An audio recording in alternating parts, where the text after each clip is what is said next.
Իսկ եթե գազը, այսպես ասենք, տեխնիկական խնդիրներ առաջանան կամ թանկացում տեղի ունենա, մենք պատրաստ ենք օրինակ եվրոպական գներով գազ վճարել։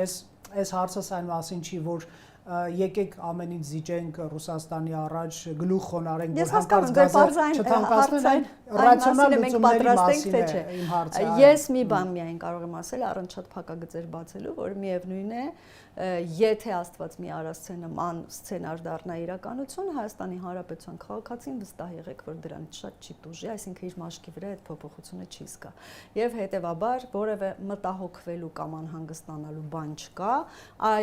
սա է այն պահը, երբ որ ազգային արժանապատվությունը պիտի բարձր լինի, որովհետև երբ որ շատ ընդդիմադիր գործիչներ, ինչպես նաև հասարակության շատ ներկայացուցիչներ, պարզապես այսպես քաղաքացիներ երբեմն ասում են, այ պետք չի այդպես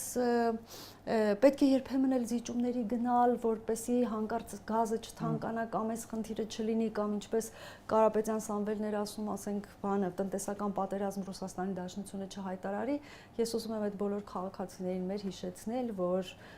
գազը պարբերաբար թանկացել է Հայաստանի Հանրապետության քաղաքացու համար վերջին մի քանի տասնամյակի ընթացքում,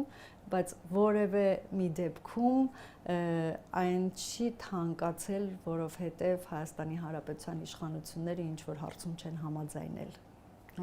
Երբեք։ Եվ հետևաբար սա եւս մանիպուլյատիվ, հա,